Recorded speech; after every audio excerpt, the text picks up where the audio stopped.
Hi hello ನಮಸ್ಕಾರ.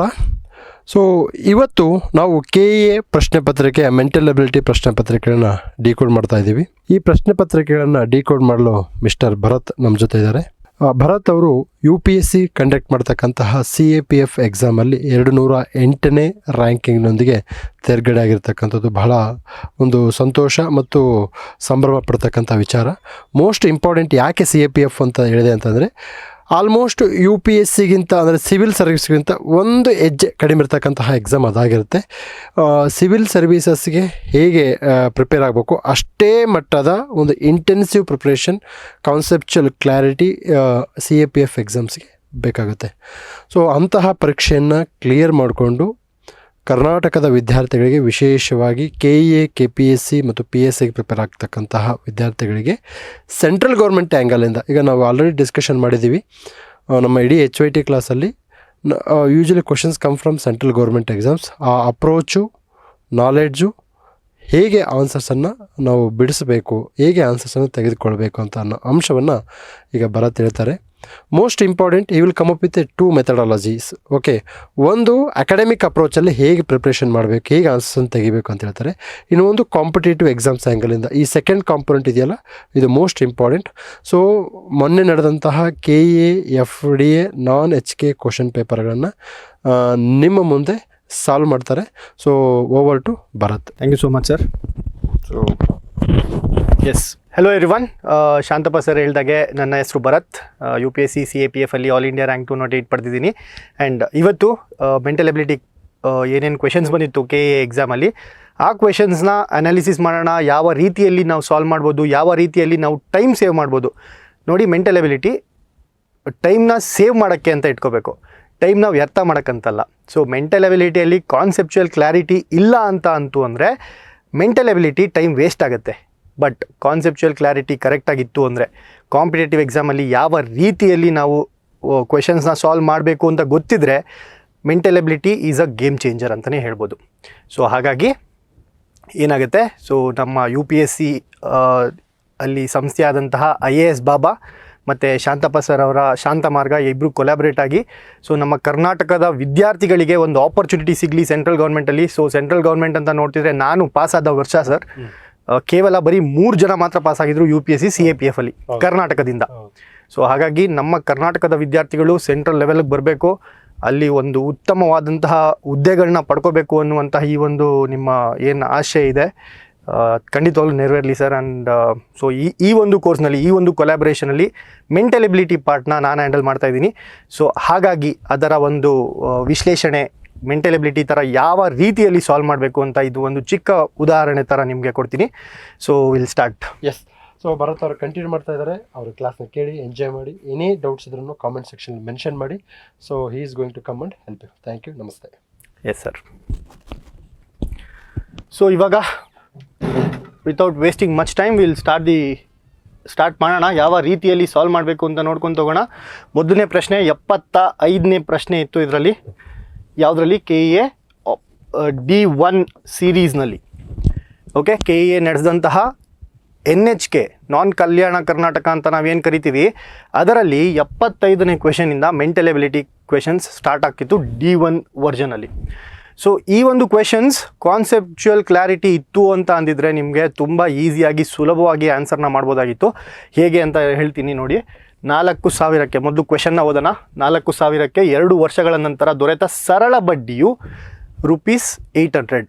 800 ರೂಪಾಯಿ ನನಗೆ ಸರಳ ಬಡ್ಡಿ ರೂಪದಲ್ಲಿ ಬರ್ತಾ ಇದೆ 2 ವರ್ಷಕ್ಕೆ. ಎಷ್ಟು ಮೊತ್ತಕ್ಕೆ?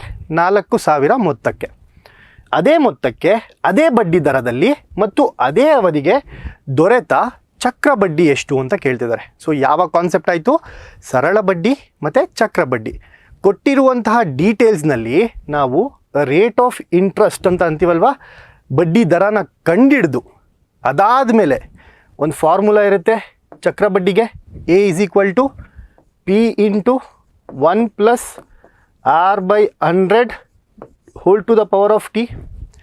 ಈ ರೀತಿಯಾದಂತಹ ಫಾರ್ಮುಲಾಗೆ Pನ ಸಬ್ಸ್ಟ್ಯೂಟ್ ಮಾಡಿ, Rನ ಸಬ್ಸ್ಟ್ಯೂಟ್ ಮಾಡಿ, Tನ ಸಬ್ಸ್ಟ್ಯೂಟ್ ಮಾಡಿ, ಆಮೇಲೆ ಈ ಒಂದು A ಏನು ಬರುತ್ತೆ ಅಮೌಂಟ್ಗೆ -P ಮಾಡಿದ್ರೆ ಆವಾಗ ಆನ್ಸರ್ ಬರುತ್ತೆ. Academic approach. ಬಟ್ ಕಾಂಪಿಟೇಟಿವ್ ಎಕ್ಸಾಮಲ್ಲಿ ಯಾವ ರೀತಿ ಸಾಲ್ವ್ ಮಾಡಬೇಕು, ಕಾಂಪಿಟೇಟಿವ್ ರೀತಿಯಲ್ಲಿ ಯಾವ ರೀತಿ ಸಾಲ್ವ್ ಮಾಡಬೇಕಂದ್ರೆ more of common sense. Okay, ನಿಮ್ಮ ಕಾಮನ್ ಸೆನ್ಸ್, ಮೆಂಟಲ್ ಎಬಿಲಿಟಿ ಅಂದರೆ ಏನು, ನಿಮ್ಮ ಮಾನಸಿಕ ಸಾಮರ್ಥ್ಯನ ಟೆಸ್ಟ್ ಮಾಡ್ತಾ ಇರ್ತಾರೆ. ನಿಮ್ಗೆ ಈ ಫಾರ್ಮುಲಾ ಗೊತ್ತಿಲ್ವಾ ಅದು ಮ್ಯಾಟರ್ ಆಗೋಲ್ಲ, ನಿಮ್ಮ ಮಾನಸಿಕ ಸಾಮರ್ಥ್ಯ. ಸೊ ಇದು ಮ್ಯಾಟರ್ ಆಗುತ್ತೆ. ಸೊ ನಾನು ಯಾವ ರೀತಿಯಲ್ಲಿ ಸಾಲ್ವ್ ಮಾಡಬೇಕಂದ್ರೆ ಸೊ ಫಸ್ಟು ಈ ಕ್ವೆಶನ್ನ ನೋಡಿದ ತಕ್ಷಣ ನಾನು ಏನು ಮಾಡ್ತೀನಿ, ಬರೀ ಕ್ವೆಶನ್ನ ನೋಡಿ ನಿಲ್ಲಿಸಬಾರ್ದು, ಆಪ್ಷನ್ಸ್ನ ನೋಡಬೇಕು. ಯಾವ್ಯಾವ ಆಪ್ಷನ್ಸ್ ಇದೆ, 840, 480, 820. ಓಕೆ, ಸರಳ ಬಡ್ಡಿಲಿ ನನಗೆ 2 ವರ್ಷಕ್ಕೆ ಎಷ್ಟು ಬರ್ತಿದೆ, 800 ರೂಪಾಯಿ ಬರ್ತಿದೆ. ಚಕ್ರ ಬಡ್ಡಿ ಅಂದರೆ ಏನು, ಬಡ್ಡಿ ಮೇಲೆ ಬಡ್ಡಿ, ಸರಳ ಬಡ್ಡಿಗಿಂತ ಜಾಸ್ತಿ ಬರಬೇಕಲ್ವಾ. ಸೊ 800, 480, 800 ಎಲಿಮಿನೇಟ್ ಆಯಿತು. ಏನೂ ಮಾಡ್ದಿರಾ ಸುಮ್ಮನೆ ಕಾಮನ್ ಸೆನ್ಸ್ ಯೂಸ್ ಮಾಡಿದ್ರೆ you will come to 50-50. 2 option ಈಸಿಯಾಗಿ ಎಲಿಮಿನೇಟ್ ಮಾಡಿದ್ವಿ. ಇವಾಗ ನೆಕ್ಸ್ಟ್ ಏನು ಮಾಡೋಣ, ಸರಳ ಬಡ್ಡಿ ಮತ್ತು ಕಾಂಪೌಂಡ್ ಇಂಟ್ರೆಸ್ಟ್ ಅಂತ ನಾವು ಚಕ್ರ ಬಡ್ಡಿ ಅಂತ ನಾವೇನಂತೀವಿ, ಸಿಂಪಲ್ ಇಂಟ್ರೆಸ್ಟ್ ಮತ್ತು ಕಾಂಪೌಂಡ್ ಇಂಟ್ರೆಸ್ಟ್ ಕಾನ್ಸೆಪ್ಟ್ನ ಅರ್ಥ ಮಾಡ್ಕೊಂಡಿದ್ರೆ ಬಡ್ಡಿಯ ಮೇಲೆ ಬಡ್ಡಿಯನ್ನು ನಾವು ಚಕ್ರ ಬಡ್ಡಿ ಎನ್ನುತ್ತೇವೆ.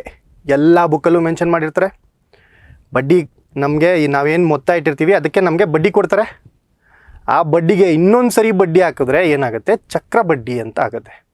ಸೊ ಬಡ್ಡಿಗೆ ಬಡ್ಡಿ, ಬಡ್ಡಿಯ ಮೇಲೆ ಬಡ್ಡಿ, ಇದು ಚಕ್ರ ಬಡ್ಡಿ ಆಗುತ್ತೆ, compound interest. So simple interest ಮೇಲೆ ಇನ್ನೊಂದು ಸರಿ ಸಿಂಪಲ್ ಇಂಟ್ರೆಸ್ಟ್ ಹಾಕಿದ್ರೆ ಆವಾಗ ಅದೇನಾಗುತ್ತೆ, ಕಾಂಪೌಂಡ್ ಇಂಟ್ರೆಸ್ಟ್ ಆಗುತ್ತೆ.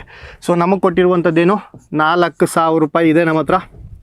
ಓಕೆ, 4,000 2 ವರ್ಷ ಅಂತ ಕೊಟ್ಟಿದ್ದಾರಲ್ವಾ. ಸೊ 2 ಇಯರ್ಸ್, ಇದು ಮೊದಲನೇ ವರ್ಷ ಅಂದ್ಕೊಳ್ಳೋಣ, ಇದು 2ನೇ ವರ್ಷ ಅಂದ್ಕೊಳ್ಳೋಣ. ಸೊ ಫಸ್ಟಲ್ಲಿ ಏನಾಯಿತು, ಫಸ್ಟ್ ವರ್ಷದಲ್ಲಿ ನನಗೆ ಎಷ್ಟು ಬಂತು, 400 ರೂಪಾಯಿ ಬಂತು. 2ನೇ ವರ್ಷದಲ್ಲಿ 400 ರೂಪಾಯಿ ಬಂತು. ಹೇಗೆ ಗೊತ್ತಾಯಿತು, ಸಿಂಪಲ್ ಇಂಟ್ರೆಸ್ಟಲ್ಲಿ ಪ್ರತಿ ವರ್ಷ ಇಂಟ್ರೆಸ್ಟು ಸೇಮ್ ಇರುತ್ತೆ. ನಂಗೆ ಈ ವರ್ಷ 400 ಬಂದರೆ ನೆಕ್ಸ್ಟ್ ವರ್ಷನೂ 400 ಬರುತ್ತೆ, ನೆಕ್ಸ್ಟ್ ವರ್ಷನೂ 400 ರೂಪಾಯಿ ಬರುತ್ತೆ, 4ನೇ ವರ್ಷನೂ ನಂಗೆ 400 ರೂಪಾಯಿ ಬರುತ್ತೆ ಸಿಂಪಲ್ ಇಂಟ್ರೆಸ್ಟಲ್ಲಿ. ಇದು ಕಾನ್ಸೆಪ್ಟು ಆಯಿತಾ. 2 ವರ್ಷ ಅಂತ ಹೇಳಿದರೆ ನನಗೆ 800 ರೂಪಾಯಿ ಬಡ್ಡಿ. ಸೊ 2ನ್ನ ಡಿವೈಡ್ ಮಾಡ್ಕೊತೀನಿ, 400 ರೂಪಾಯಿ 400 ರೂಪಾಯಿ, ಟೋಟಲ್ ನನಗೆ 800 ರೂಪಾಯಿ ಬಂದಿದೆ ಸಿಂಪಲ್ ಇಂಟ್ರೆಸ್ಟಲ್ಲಿ. ಓಕೆ, ಸರಳ ಬಡ್ಡಿಯಲ್ಲಿ. ಇವಾಗ 4,000ಕ್ಕೆ 400 ರೂಪಾಯಿ ಅಂತ ಅಂದರೆ ಕಾಮನ್ ಸೆನ್ಸ್ ಅಗೇನ್ 10% ಅಂತ ಅಲ್ವಾ, 10% ಆಯ್ತಲ್ವಾ. 4,000ಕ್ಕೆ 10% ಏನಾಗುತ್ತೆ, 400 ರೂಪಾಯಿಗಳಾಗುತ್ತೆ ಈ ಒಂದು ಬಡ್ಡಿ ಪರ್ಸೆಂಟಲ್ಲಿ. ನೆಕ್ಸ್ಟು ಇವಾಗ ಚಕ್ರ ಬಡ್ಡಿ ಕಂಡುಹಿಡಿಬೇಕು. ಚಕ್ರ ಬಡ್ಡಿ ಯಾವ ಥರ ಕಂಡುಹಿಡಿತೀನಿ, ಆ ಒಂದು ಫಾರ್ಮುಲಾ ನಾನು ಏನು ಹೇಳ್ಕೊಟ್ಟೆ ಅದರಲ್ಲೂ ಸಹ ಕಂಡುಹಿಡಿಬೋದು. ನನಗೆ ಬೇಡ ಫಾರ್ಮುಲಾ, ನಾನು ಹಂಗೆ ಮಾಡ್ತೀನಿ ಅಂತಂದರೆ ಈ ರೀತಿಯಲ್ಲಿ ಮಾಡ್ಬೋದು. 4,000 ಹಿಂಗೆ ಹಾಕೋತೀವಿ, ಸೇಮ್ ಮೊದಲನೇ ವರ್ಷ 2ನೇ ವರ್ಷ. ಸೊ ಮೊದಲನೇ ವರ್ಷ ಚಕ್ರ ಬಡ್ಡಿಯಲ್ಲೂ ಕೂಡ ನಮಗೆ ಸರಳ ಬಡ್ಡಿ ಅಷ್ಟೇ ಬಡ್ಡಿ ಬರುತ್ತೆ. ಯಾಕೆ, ಬಿಕಾಸ್ ಇನ್ನೂ ಏನು ಬಡ್ಡಿ ಜನ್ರೇಟೇ ಆಗಿರಲ್ಲಲ್ವ, ಬಡ್ಡಿ ಇನ್ನೂ ನಮ್ಗೆ ಬಂದಿರಲ್ಲ, ಬಡ್ಡಿ ಮೇಲೆ ಬಡ್ಡಿ ಹಾಕಬೇಕಲ್ವ. ಮೊದಲನೇ ವರ್ಷ ಯಾವುದೇ ರೀತಿಯಾದಂತಹ ಬಡ್ಡಿ ಬಂದಿರಲ್ಲ, ಹಾಗಾಗಿ ನನಗೆ ಸರಳ ಬಡ್ಡಿ ಎಷ್ಟಿದೆ ಅಷ್ಟೇ ಚಕ್ರ ಬಡ್ಡಿ ಆಗುತ್ತೆ. ಸೊ ಈ 400 ರೂಪಾಯಿಗಳೇನಿದೆ ಆ 400 ರೂಪಾಯಿಗಳೇ ಚಕ್ರ ಬಡ್ಡಿಯಲ್ಲೂ ಬರುತ್ತೆ 2ನೇ ವರ್ಷ. ಸೊ ಇವಾಗ 2ನೇ ವರ್ಷಕ್ಕೆ ಚಕ್ರ ಬಡ್ಡಿಯಲ್ಲಿ ಏನಾಗುತ್ತೆ, ಕಾಂಪೌಂಡ್ ಇಂಟ್ರೆಸ್ಟಲ್ಲಿ ಏನಾಗುತ್ತೆ, 4,000ಕ್ಕೆ 400 ರೂಪಾಯಿ ಬರುತ್ತೆ. ಇದರ ಜೊತೆಗೆ ಈ 400 ರೂಪಾಯಿ ಮೊದಲನೇ ವರ್ಷದ ಬಡ್ಡಿ ಏನಿರುತ್ತೆ ಅದಕ್ಕೂ ಸಹ 10%. ಯಾಕೆ 10%? ಬಿಕಾಸ್ ಇಲ್ಲಿ ಆಪ್ರೇಟ್ ಆಗ್ತಾ ಇರುವಂತಹ ಬಡ್ಡಿ ದರ ಎಷ್ಟು, 10%. ಸೊ ಇಲ್ಲಿ 400ಕ್ಕೂ ಸಹ 10% ಅಂತ ಅಂದರೆ 40 ರೂಪಾಯಿ ಜಾಸ್ತಿ ಆಗುತ್ತೆ. ಸೊ ಇದಿಷ್ಟು ನನಗೇನಾಯಿತು, ಚಕ್ರ ಬಡ್ಡಿ ಆಯಿತು. ಸೊ ಎಷ್ಟಾಯಿತು, 400, 400, 40. 400 + 400 800, 800 + 40 840. ಈಸಿ, 840 ಆನ್ಸರ್ ಬಂತು. ನೆಕ್ಸ್ಟು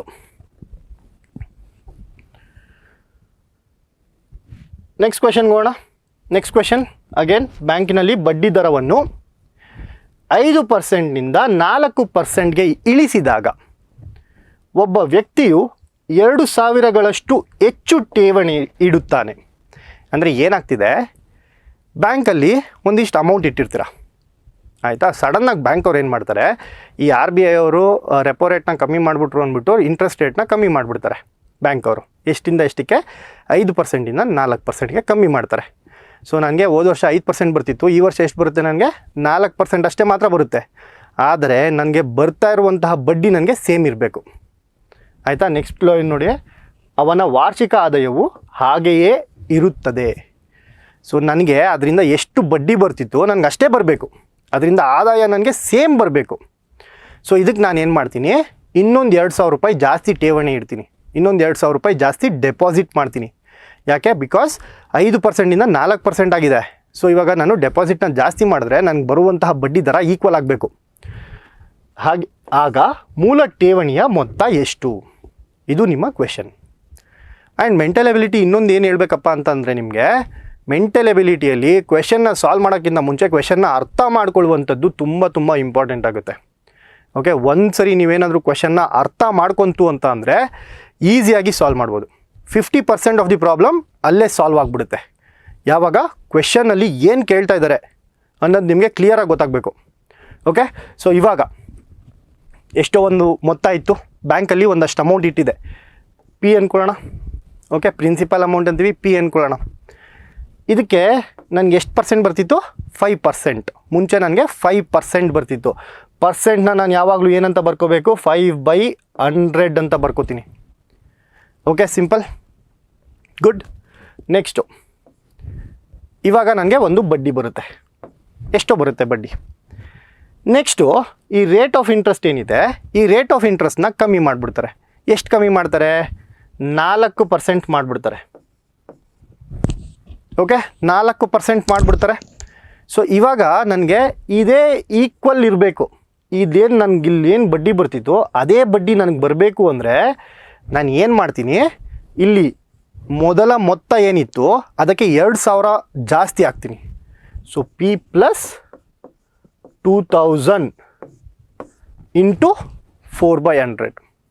ಹಿಂಗೆ ಮಾಡಿದಾಗ ಏನಾಗುತ್ತೆ, ಇಲ್ಲಿ ಐ ಇಲ್ಲಿನ ಐ ಎರಡೂ ಈಕ್ವಲ್ ಆಗುತ್ತೆ. ಸೊ ಇದೆರಡು ಈಕ್ವಲ್ ಆಯಿತು ಅಂದರೆ ನಾನು ಏನು ಮಾಡ್ಬೋದು, ಇವೆರಡೂ ಈಕ್ವಲ್ ಅಂತ ಮಾಡ್ಬೋದು. 5p/100 ಈಸ್ ಈಕ್ವಲ್ ಟು ಇದನ್ನು ಬಿಡಿಸಿ ಬರ್ಕೊಳ್ಳೋಣ. ಪಿ ಪ್ಲಸ್ 2,000 ಇಂಟು 4/100 ನಾನು ಯಾವ ರೀತಿಯಲ್ಲಿ ಬರ್ಕೋತೀನಿ?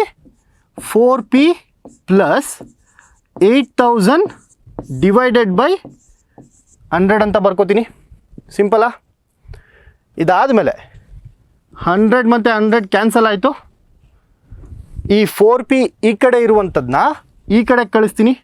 ಇಲ್ಲಿ ಪ್ಲಸ್ ಇದೆ, ಈ ಕಡೆ ಬಂದರೆ ಏನಾಗುತ್ತೆ? ಮೈನಸ್ ಆಗುತ್ತೆ. 5p minus 4p is equal to 8,000 ಅಂತ. 5p ಮೈನಸ್ 4p ಅಂದರೆ ಎಷ್ಟು ಪಿ ಆಯಿತು? 1p. ಸೊ ಈ 5p ಮೈನಸ್ 4p ಅಂದರೆ p ಈಸ್ ಈಕ್ವಲ್ ಟು 8,000 ಅಂತ ಆಯಿತು ಅಲ್ವಾ? 8,000. ಏನಿದು ಪಿ? ನಾನು ಮೊದಲು ಎಷ್ಟು ಠೇವಣಿ ಇಟ್ಟಿದ್ದೆ ಅದೇ ಅಲ್ವಾ ಇಲ್ಲಿ. ಸೊ ಆನ್ಸರ್ ಸಿಗ್ತಾ? 8,000. What is the answer? 8,000. ಇದು ಅಕಾಡೆಮಿಕಲ್ ಅಪ್ರೋಚ್. ಈ ರೀತಿಯಲ್ಲಿ ಮಾಡಿದ್ರೂ ಸುಲಭವಾಗಿ ಆನ್ಸರನ್ನು ತೆಗಿಬೋದು, ಏನು ಕಷ್ಟ ಏನಿಲ್ಲ. ಬಟ್ ಕಾಂಪಿಟೇಟಿವ್ ಎಕ್ಸಾಮಲ್ಲಿ ನಾನು ಏನು ಮಾಡಬೇಕು, ನನಗೆ ಸಮಯದಲ್ಲಿ ನಾನು ಆಟ ಆಡ್ತಾ ಇರಬೇಕಾದ್ರೆ, ಸಮಯದ ಒಂದು ಚೌಕಟ್ಟಿನಲ್ಲಿ ನಾನು ಮಾತಾಡ್ತಾ ಇರಬೇಕಾದ್ರೆ ಅಥವಾ ಆನ್ಸರ್ ಮಾಡ್ತಾ ಇರಬೇಕಾದ್ರೆ ನಾನು ಏನು ಮಾಡ್ತೀನಿ, ಈ ಒಂದು ಆಪ್ಷನ್ಸ್ನ ನೋಡ್ತೀನಿ. What is the options?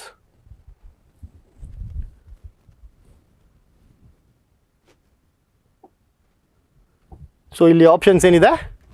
7,500, 8,000, 8,500, 7,000. So ನಾನು ಯಾವಾಗ್ಲೂ when I am doing it in options method, option ಮೆಥಡಲ್ಲಿ ನಾನು ಏನಾದರೂ ಮಾಡ್ತು ಅಂತ ಅಂದರೆ ಯಾವಾಗಲೂ ಎಷ್ಟು ಜಾಸ್ತಿ ಸೊನ್ನೆಗಳಿರ್ತಾವಲ್ಲ ಆ ಒಂದು ನಂಬರ್ನ ತಗೋತೀನಿ. ಈ 500 ಅನ್ನುವಂಥದ್ದನ್ನ ತಗೊಳ್ಳಲ್ಲ ನಾನು. ಎಲ್ಲ ಹೋಲ್ ನಂಬರ್ಸ್ 8,000, 7,000, 6,000 ಅನ್ನುವಂಥದ್ದನ್ನ ತಗೋತೀನಿ. ಯಾಕೆ? ಕ್ಯಾಲ್ಕುಲೇಷನ್ ಈಸಿ ಆಗುತ್ತೆ ಅಂತ. ನಮಗೊಂದು ಐಡಿಯಾ ಬಂದ್ಬಿಡುತ್ತೆ ಒಂದು ಸಾಲ್ವ್ ಮಾಡಿದ್ರೆ. ನೋಡಿ ಹೆಂಗೆ ಮಾಡ್ತೀನಿ ಅಂತ. ಸೊ ಫಸ್ಟು ನಾನು 8,000 ರೂಪಾಯಿ ತಗೋತೀನಿ, ಈಸಿಯಾಗಿ ಕ್ಯಾಲ್ಕುಲೇಟ್ ಆಗುತ್ತೆ ಅಂತ. ಓಕೆ, 8,000 ತಗೋತೀನಿ. 8,000 ಇರುತ್ತಪ್ಪ, 8,000 ನಾನು ಇಟ್ಟಿದ್ದೀನಿ ಅಂದ್ಕೊಳ್ಳೋಣ. ನಾನು ಅಸ್ಯೂಮ್ ಮಾಡ್ಕೋತಾ ಇರೋದು 8,000 ಕರೆಕ್ಟು ಅಂತ. ಸೊ 8,000 ನಾನು ಇಡ್ತಾ ಇದ್ದೀನಿ ಏನಾಗಿ? ಠೇವಣಿಯಾಗಿ. ಸೊ ಈ 8,000ಕ್ಕೆ ನನಗೆ ಎಷ್ಟು ಪರ್ಸೆಂಟ್ ಕೊಡ್ತಾರೆ? 5% ಕೊಡ್ತಾರೆ. ಸೊ 8,000ಕ್ಕೆ 5% ಅಂದರೆ ಎಷ್ಟಾಯ್ತಪ್ಪ? 400. ಹೇಗೆ? 8,000 ಇಂಟು 5/100 ಅಂತ ಮಾಡ್ತೀವಿ. 2 ಕ್ಯಾನ್ಸಲ್, 5 8 40, 400. ಸಿಂಪಲ್ಲಾ? ಇವಾಗ ಬಡ್ಡಿ ದರನ 4% ಮಾಡಿದ್ದಾರೆ. ಬಡ್ಡಿ ದರನ 4% ಮಾಡಿದ್ದಾರೆ. ಸೊ ನಾನು ಠೇವಣಿ ಎಷ್ಟು ಮಾಡಿದೆ? ಪ್ಲಸ್ 2,000 ಮಾಡಿದೆ. ಸೊ ಟೋಟಲ್ ಎಷ್ಟಾಯಿತು? 10,000 ಆಯಿತು 10,000ಕ್ಕೆ 4% ಬಡ್ಡಿ ದರ ಅಂದರೆ ಎಷ್ಟು? ಅದೇ 400. ಸೊ ನನಗೆ ಸಿಗ್ತಾ ಇರುವಂತಹ ಎರಡು ಇಂಟ್ರೆಸ್ಟ್ ಈಕ್ವಲ್ ಆಯಿತು ಅಂದರೆ ನಾನು ಅಂದ್ಕೊಂಡಿದ್ದೆ ಕರೆಕ್ಟ್, 8,000 ಕರೆಕ್ಟು ಅಂತ. 8,000 ತಪ್ಪಾಯ್ತಾ? ಅಕಸ್ಮಾತ್ 8,000 ತಪ್ಪಾಯಿತು ಅಂದ್ಕೊಳ್ಳೋಣ, ನಾನು ನೆಕ್ಸ್ಟ್ ಯಾವ್ದು ಚೆಕ್ ಮಾಡ್ತಿದ್ದೆ? 7,000 ಚೆಕ್ ಮಾಡ್ತಿದ್ದೆ. ಯಾಕೆ? ಕ್ಯಾಲ್ಕುಲೇಷನ್ ಈಸಿ ನೋಡಿ. 7,000ಗೆ 5% ಅಂದರೆ 350. 9,000 ಆಗುತ್ತೆ, 2,000 ಆ್ಯಡ್ ಮಾಡಿದ್ರೆ 9,000ಕ್ಕೆ 4% ಅಂದರೆ 9 4 36, 360. 10 ರೂಪಾಯಿ ಜಾಸ್ತಿ ಆಗೋಗ್ಬಿಡ್ತು. ಸೊ ಹಾಗಾಗಿ 7,000 ತಪ್ಪಾಗುತ್ತೆ. ಈ ಥರ ಮೆಂಟಲ್ ಎಬಿಲಿಟಿ ನೀವು ಮನ್ಸಲ್ಲಿ ಮಾಡ್ಕೋಬೇಕು. ಇವೆಲ್ಲ ಯಾವಾಗ ಮಾಡ್ಕೋಬೋದು ಅಂದರೆ ನಿಮ್ಮ ಕಾನ್ಸೆಪ್ಟ್ಸ್ ಎಷ್ಟು ಕ್ಲಿಯರ್ ಆಗಿರುತ್ತೆ, ನೀವು ಎಷ್ಟು ಸರಿ ಪ್ರಾಕ್ಟೀಸ್ ಮಾಡ್ತೀರಾ ಅದ್ರ ಮೇಲೆ ಡಿಪೆಂಡ್ ಆಗುತ್ತೆ. ಓಕೆ, ಸಿಂಪಲ್ ಮಂತ್ರ ಏನು? Practice makes man perfect. So ಎಷ್ಟು ಪ್ರಾಕ್ಟೀಸ್ ಮಾಡ್ತೀರಾ ಅಷ್ಟು ಮನಸ್ಸಲ್ಲಿ ನೀವು ಮಾಡ್ತೀರಾ. ಸೊ ಆವಾಗ ಮಾನಸಿಕ ಸಾಮರ್ಥ್ಯಕ್ಕೆ ಒಂದು ಅರ್ಥ ಬರುತ್ತೆ. ಮಾನಸಿಕ ಸಾಮರ್ಥ್ಯ ಮನಸ್ಸಲ್ಲಿ ಮಾಡುವಂಥದ್ದು ಇದೆಲ್ಲ ಪ್ರಾಬ್ಲಮ್ಸ್ ಮನಸ್ಸಲ್ಲಿ ಮಾಡಿಬಿಡ್ಬೇಕು. ಸಿಂಪಲ್ ರೀ. 8,000ಕ್ಕೆ 5% ಅಂದರೆ ನನಗೆ ಎಷ್ಟು ಬರುತ್ತೆ? 400 ರೂಪಾಯಿ ಬರುತ್ತೆ. ಇನ್ನೊಂದು 2,000 ಜಾಸ್ತಿ ಮಾಡ್ತೀನಿ, 10,000 ಆಗುತ್ತೆ. 4% ಅಂದರೆ ಓಕೆ 400 ಎರಡು ಸೇಮ್ ಆಗ್ತಿದೆ. ಇದೇ ತಾನೇ ಕ್ವೆಶನು. ಈ ರೀತಿಯಲ್ಲಿ ಆನ್ಸರ್ ಮಾಡಬೇಕು. ಈ ರೀತಿ ಯೋಚನೆ ಮಾಡಬೇಕು ನೀವು ಆನ್ಸರ್ ಅಲ್ಲಿ ಎಕ್ಸಾಮ್ ಹಾಲಲ್ಲಿ. ಓಕೆ, ನೆಕ್ಸ್ಟ್ ನೋಡೋಣ. ಒಂದು ಸಣ್ಣ ಬೆಕ್ಕು 6 ನಿಮಿಷದಲ್ಲಿ 12 ಇಲಿಗಳನ್ನು ಹಿಡಿಯುತ್ತದೆ. ದೊಡ್ಡ ಬೆಕ್ಕು 12 ನಿಮಿಷದಲ್ಲಿ 6 ಇಲಿಗಳನ್ನು ಹಿಡಿಯುತ್ತದೆ. ಸಾಕಷ್ಟು ಇಲಿಗಳು ಇದ್ದಾಗ 20 ನಿಮಿಷದಲ್ಲಿ 2 ಬೆಕ್ಕುಗಳು ಕೂಡಿ ಎಷ್ಟು ಇಲಿಗಳನ್ನು ಹಿಡಿಯುತ್ತವೆ? ಸೊ ಇವಾಗ 2 ಬೆಕ್ಕಿದೆ, ಒಂದು ಚಿಕ್ಕ ಬೆಕ್ಕು, ಇನ್ನೊಂದು ದೊಡ್ಡ ಬೆಕ್ಕು. ಏನು ಮಾಡುತ್ತೆ? ಚಿಕ್ಕ ಬೆಕ್ಕು ಸ್ವಲ್ಪ ಫಾಸ್ಟ್ ಇರ್ತವೆ. ಯಾಕೆ? ಎನರ್ಜಿ ಇರುತ್ತೆ. ಸಣ್ಣವ್ರಿಗೆ ಯಾವಾಗಲೂ ಎನರ್ಜಿ ಜಾಸ್ತಿ ಇರುತ್ತಲ್ವ. ಫಾರ್ ಎಕ್ಸಾಂಪಲ್ ನಮ್ಮ ಮನೆಗಳಲ್ಲೂ ಹಂಗೆ ಆಗುತ್ತೆ. ಚಿಕ್ಕ ಮಕ್ಕಳಿದ್ರೆ ತುಂಬ ಆಟ ಆಡ್ಕೊಂಡಿರ್ತಾರೆ. ದೊಡ್ಡವರೆಲ್ಲ ಏನು ಮಾಡ್ತಾ ಇರ್ತಾರೆ? ಸುಮ್ಮನೆ ಕೂತ್ಕೊಂಡು ಟಿ ವಿ ನೋಡ್ತಾ ಇರ್ತಾರೆ. ಸೊ ಹಾಗೆ ಚಿಕ್ಕ ಬೆಕ್ಕು ಏನು ಮಾಡುತ್ತೆ? ಜಾಸ್ತಿ ಇಲಿಗಳನ್ನ ಬೇಟೆ ಆಡ್ತವೆ. ಸೊ ಇವಾಗ ಸಣ್ಣ ಬೆಕ್ಕು ಅನ್ನೋದನ್ನ ಎಸ್ ಅಂತ ಬರ್ಕೊಳ್ಳೋಣ. ಸಣ್ಣ ಬೆಕ್ಕು 6 ನಿಮಿಷದಲ್ಲಿ 12 ಬೆಕ್ಕು ಹಿಡಿಯುತ್ತಂತೆ, 12 ಇಲಿಗಳನ್ನ ಹಿಡಿಯುತ್ತೆ. ಅದೇ ದೊಡ್ಡ ಬೆಕ್ಕು ಏನು ಮಾಡುತ್ತೆ? 12 ನಿಮಿಷದಲ್ಲಿ 12 ನಿಮಿಷದಲ್ಲಿ 6 ಇಲಿಗಳನ್ನ ಹಿಡಿತಾ ಇದೆ. ಸೊ ಇವಾಗ ಇದರಲ್ಲೂ 2 ಮೆಥಡ್ ಇದೆ. ಒಂದು ಅಕಾಡೆಮಿಕಲ್ ಅಪ್ರೋಚ್ ಮಾಡೋಣ, ಯೂನಿಟರಿ ಮೆಥಡ್ ಅಂತೀವಿ. ಏನು? 6 ನಿಮಿಷದಲ್ಲಿ 12 ಇಲಿಗಳು ಹಿಡಿದ್ರೆ 1 ನಿಮಿಷದಲ್ಲಿ ಎಷ್ಟು ಇಲಿ ಹಿಡಿತಪ್ಪ? 2 ಇಲಿ ಅಲ್ವಾ? 6 ನಿಮಿಷದಲ್ಲಿ 12 ಇಲಿ. ಪ್ರತಿ ನಿಮಿಷ ಎಷ್ಟು ಇಲಿ ಹಿಡಿಬೇಕು? ಅದು 2 ಇಲಿಗಳನ್ನ ಪ್ರತಿ ನಿಮಿಷ ಹಿಡಿಬೇಕು. ಓಕೆ, ಸೊ 1 ನಿಮಿಷಕ್ಕೆ ಸಣ್ಣ ಬೆಕ್ಕು ಎಷ್ಟು ಹಿಡಿತು ಇಲಿಗಳನ್ನ? 2 ಇಲಿಗಳನ್ನ ಹಿಡಿತು. ದೊಡ್ಡ ಬೆಕ್ಕು ಎಷ್ಟು ಹಿಡಿತು? 1 ನಿಮಿಷಕ್ಕೆ ಅರ್ಧ ಇಲಿ. ಅಂದರೆ ಅರ್ಧ ಇಲಿ ಹೆಂಗೆ ಸರಿ ಹಿಡಿಯುತ್ತೆ? ಅರ್ಧ ಇಲಿ ಹೆಂಗಿರುತ್ತೆ ಅಂತ ಅನ್ಕೋಬೇಡಿ. ಅಂದರೆ 2 ನಿಮಿಷಕ್ಕೆ 1 ಇಲಿ ಹಿಡಿಯುತ್ತೆ, ಆ ಥರ ಅರ್ಥ. ಬಟ್ ಯೂನಿಟರಿ ಮೆಥಡಲ್ಲಿ 1 ನಿಮಿಷಕ್ಕೆ ಅರ್ಧ ಇಲಿ ಅಂತ ಬರುತ್ತೆ. ಸೊ 0.5 ಇಲಿ 1 ನಿಮಿಷಕ್ಕೆ. ಸೊ ಇವಾಗ ಇವೆರಡೂ ಒಟ್ಟಿಗೆ ಬಿಡ್ತೀವಿ ಒಂದು ರೂಮ್ಗೆ. ದೊಡ್ಡ ಬೆಕ್ಕೂ ಬಿಡ್ತೀವಿ, ಚಿಕ್ಕ ಬೆಕ್ಕೂ ಜೊತೆಗೆ ಬಿಡ್ತೀವಿ. ಸೊ ಇವಾಗ ಎಷ್ಟು ಇಲಿಗಳನ್ನ ಹಿಡಿತೆ? ಎಷ್ಟು ನಿಮಿಷದಲ್ಲಿ? 20 ನಿಮಿಷದಲ್ಲಿ ಅಂತ ಕೇಳಿದ್ದಾರೆ. ಸೊ ಇವೆರಡೂ ಒಟ್ಟಿಗೆ ಬಿಟ್ಟಾಗ 1 ನಿಮಿಷದಲ್ಲಿ ನನಗೆ ಎಷ್ಟು ಇಲಿಗಳನ್ನ ಹಿಡಿಯುತ್ತೆ? ಸಣ್ಣ ಪ್ಲಸ್ ದೊಡ್ಡ 2 ಬೆಕ್ಕೂ ಒಟ್ಟಿಗೆ ಇಟ್ಟಿದ್ದೀವಿ. ಸೊ ಈ ಥರ ಒಟ್ಟಿಗೆ ಇಟ್ಟಾಗ ಎಷ್ಟು ಇಲಿಗಳನ್ನ ಹಿಡಿಯುತ್ತೆ? 2.5 ಇಲಿನ 1 ನಿಮಿಷಕ್ಕೆ. 1 ನಿಮಿಷಕ್ಕೆ 2.5 ಇಲಿನ ಹಿಡಿತು ಅಂದರೆ 20 ನಿಮಿಷಕ್ಕೆ ಎಷ್ಟಾಗತ್ತೆ ರೀ? 2.5 × 20. 2.5 × 20 ಎಷ್ಟಾಗುತ್ತೆ? 50. ಹೇಗೆ? 2.5 × 10 ಎಷ್ಟು? 25. ಒಂದು 10. ಸೊ 1 0 ಜಾಸ್ತಿ ಹಾಕಬೇಕು. ಇಲ್ಲಿ ಇದಿದೆ ಡೆಸಿಮಲ್ ಪಾಯಿಂಟು. ಇಂಟು 10 ಮಾಡಿದ್ರೆ ಈ ಡೆಸಿಮಲ್ ಪಾಯಿಂಟ್ ಹೋಗುತ್ತೆ. 25 × 2 50. ಸೊ ಆನ್ಸರ್ ಏನಿದಕ್ಕೆ? 50 will be the right answer. Common sense method ಏನು ಮಾಡ್ಬೋದು? ಕಾಮನ್ ಸೆನ್ಸ್ ಮೆಥಡ್ ಏನು ಹೇಳುತ್ತೆ? ಸಿಂಪಲ್ ನೋಡಿ. ಈಗ 6 ನಿಮಿಷದಲ್ಲಿ ಸಣ್ಣ ಬೆಕ್ಕು ಏನು ಮಾಡುತ್ತೆ? ಸಣ್ಣ ಬೆಕ್ಕು 6 ನಿಮಿಷದಲ್ಲಿ 12 ಇಲಿನ ಹಿಡಿಯುತ್ತೆ. ಅದೇ ದೊಡ್ಡ ಬೆಕ್ಕು ಏನು ಮಾಡ್ತು? 12 ನಿಮಿಷದಲ್ಲಿ 6 ಇಲಿ ಹಿಡೀತು. 6 ಇಲಿಗಳನ್ನ ಹಿಡಿಯುತ್ತೆ. ಸೊ ಸಣ್ಣ ಬೇಕು ಅದೇ 12 ನಿಮಿಷಕ್ಕೆ, 6 ನಿಮಿಷಕ್ಕೆ 12 ಅಂದರೆ 12 ನಿಮಿಷಕ್ಕೆ ಎಷ್ಟಪ್ಪ? 24. 24 ಇಲಿ 12 ನಿಮಿಷ ಬಿಟ್ಟರೆ 24 ಇಲಿಗಳನ್ನ ಹಿಡ್ದಾಕತ್ತೆ ಸಣ್ಣ ಬೇಕು. ದೊಡ್ಡ ಬೇಕು 12 ನಿಮಿಷದಲ್ಲಿ 6 ಇಲಿನ ಹಿಡಿತೈತೆ. ಸೊ 12 ನಿಮಿಷಕ್ಕೆ ನನಗೆ ಎಷ್ಟು ಬಂತು? 12 ನಿಮಿಷಕ್ಕೆ 30 ಇಲಿ ಬಂತು. ಎರಡೂ ಒಟ್ಟಿಗೆ ಬಿಟ್ಟರೆ ಎಷ್ಟು ಇಲಿ ಹಿಡೀತು? 30 ಇಲಿಗಳನ್ನ ಹಿಡಿಯುತ್ತೆ. ಸಣ್ಣದು ಬೇಕು ಮತ್ತು ದೊಡ್ಡ ಬೇಕು. ಸೊ ಇಲ್ಲಿ 8 ಎಲಿಮಿನೇಟ್ ಆಯಿತು. 12 ನಿಮಿಷಕ್ಕೆ 30 ಇಲಿ ಹಿಡಿದ್ಬಿಟ್ಟಿದೆ. ಇಲ್ಲಿ 20 ನಿಮಿಷದಲ್ಲಿ ಅಂತ ಕೊಟ್ಟವ್ರೆ. ಸೊ 8 ಎಲಿಮಿನೇಟ್ ಆಯಿತು. 12 ನಿಮಿಷ 24 ನಿಮಿಷಕ್ಕೆ 60 ಇಲಿಗಳನ್ನ ಹಿಡಿಯುತ್ತೆ. 20 ನಿಮಿಷಕ್ಕೆ 60 ಇಲಿಗಳನ್ನ ಹಿಡಿತವೆ. So the answer should be less than 60. 60ಕ್ಕಿಂತ ಕಮ್ಮಿನೇ ಇರಬೇಕು. ಯಾಕಂದರೆ 24 ನಿಮಿಷಕ್ಕೆ 60 ಇಲಿ ಹಿಡಿತೈತೆ. 20 ನಿಮಿಷಕ್ಕೆ ಅಂದರೆ 60ಕ್ಕಿಂತ ಕಮ್ಮಿ ಇರಬೇಕು. 60 ಎಲಿಮಿನೇಟ್ ಆಯಿತು. ಅಗೇನ್ 50-50. ಇವಾಗ 12 ನಿಮಿಷಕ್ಕೆ 30 ಇಲಿ ಅಂದರೆ ಇನ್ನು ಮಿಕ್ಕಿರುವಂತಹ ನಿಮಿಷಗಳೆಷ್ಟು ನಮಗೆ? 8 ನಿಮಿಷ. 8 ನಿಮಿಷಕ್ಕೆ ಎಷ್ಟು ಇಲಿ ಹಿಡಿಯುತ್ತೆ? 8 ನಿಮಿಷಕ್ಕೆ ಇದೇ ಎರಡೂ ಸೇರಿದ್ರೆ 20 ಇಲಿಗಳನ್ನ ಹಿಡಿಯುತ್ತೆ. ಸೊ ಟೋಟಲ್ 50 ಆನ್ಸರ್ ಆಗುತ್ತೆ. ಸೊ ಈ ರೀತಿಯಾಗಿ ಯೋಚನೆ ಮಾಡಿದ್ರೆ ಈಸಿಯಾಗಿ ಸ್ಕೋರ್ ಮಾಡ್ಬೋದು. ನೆಕ್ಸ್ಟ್ ಕ್ವೆಶನ್ಗೆ ಹೋಗೋಣ. ಇದು ಇಂಗ್ಲೀಷಲ್ಲಿದೆ. ಸೊ ಯಾರಾದರೂ ಇಂಗ್ಲೀಷಲ್ಲಿ ಸಾಲ್ವ್ ಮಾಡೋರು ಇದ್ದರೆ you can solve it in that. Okay, ಒಂದ್ಸರಿ ನೋಡಿ ಕ್ವೆಶನ್ಸ್. ಇದು ಸಿಂಪಲ್ ಇಂಟ್ರೆಸ್ಟ್ ಪ್ರಾಬ್ಲಮ್. ಆನ್ಸರ್ 840 ಆಗುತ್ತೆ. ರೇಟ್ ಆಫ್ ಇಂಟ್ರೆಸ್ಟ್ ಇದು ಮಾಡಿದ್ರೆ 8000 ಆಗುತ್ತೆ ಆನ್ಸರು. ಇದು 60 ಆಗಲ್ಲ, 50 ಆಗುತ್ತೆ ಆನ್ಸರು. ಸೊ ಇದಕ್ಕೋಸ್ಕರನೇ ನಾನು ನಿಮ್ಗೆ ಹೇಳಿದ್ದು ಕಾಮನ್ ಸೆನ್ಸ್ ಮೆಥಡು. ಯಾರು 60 ಅಂತ ಹಾಕಿದ್ದಾರೆ, 24 ನಿಮಿಷಕ್ಕೆ ಕಣ್ರಿ 60. ಸೊ ಬರೀ 20 ನಿಮಿಷ ಕೇಳಿರೋದು. ನೆಕ್ಸ್ಟು ರೋಹಿತ್. ಕೋಡಿಂಗ್ ಮತ್ತು ಡಿಕೋಡಿಂಗಲ್ಲಿ ಈ ಒಂದು ಕ್ವೆಶನ್ ಬಂದಿರುವಂಥದ್ದು. ಯಾವ ರೀತಿ ಸಾಲ್ವ್ ಮಾಡಬೇಕು? ಫಸ್ಟು ನಾನು ಮಾಡೋಕ್ಕಿಂತ ಮುಂಚೆ ನಿಮ್ಗೊಂದು ಕಿವಿ ಮಾತೇನು ಗೊತ್ತಾ? ಯಾವುದೇ ಎಕ್ಸಾಮ್ ಬರೆಯೋಕ್ಕೆ ಹೋಗಿ, ಯಾವುದೇ ಎಕ್ಸಾಮ್ ಮೆಂಟಲ್ ಎಬಿಲಿಟಿ ಮತ್ತು ರೀಸ್ನಿಂಗ್ ಇರುವಂತಹ ಎಕ್ಸಾಮ್, ಫಾರ್ ಎಕ್ಸಾಂಪಲ್ ಇವಾಗ SSC ಬರ್ತಿದೆ, SSC GD ಯಾರ್ಯಾರು ಪ್ರಿಪೇರ್ ಆಗ್ತಿದ್ದ, ಸುಮಾರಷ್ಟು ಎಕ್ಸಾಮ್ ಬರುತ್ತೆ ಸೆಂಟ್ರಲ್ ಎಕ್ಸಾಮಲ್ಲಿ. ಈ ಸೆಂಟ್ರಲ್ ಎಕ್ಸಾಮ್ಸಲ್ಲಿ ಒಂದು ಮುಖ್ಯವಾದ ಪಾತ್ರ ವಹಿಸೋದು ರೀಸ್ನಿಂಗ್. ಓಕೆ, ಪಟ ಅಂತ ಸಾಲ್ವ್ ಮಾಡ್ಬೇಕು ರೀಸ್ನಿಂಗ್. ಯಾವುದೇ ಎಕ್ಸಾಮ್ನ ನೀವು ಅಟೆಂಡ್ ಮಾಡೋಕ್ಕೆ ಹೋಗ್ತಿದ್ರೆ ಫಸ್ಟು ಕ್ವೆಶನ್ ಪೇಪರಲ್ಲಿ ಏನು ಬರ್ಕೋತೀರಾ? ABCD ಬರೀರಿ.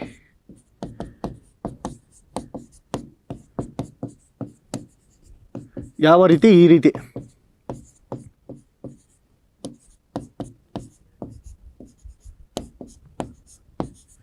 ಸೊ ಇಲ್ಲಿ ಮೇಲ್ಗಡೆ ನಂಬರ್ಸ್ ಬರೀರಿ, 1 2 3 4 ಅಂತ. ಎಲ್ಲಿವರೆಗೂ? 26ವರೆಗೂ. ಇದು 14 ಆಗುತ್ತೆ, ಇದು 13 ಆಗುತ್ತೆ. ಈ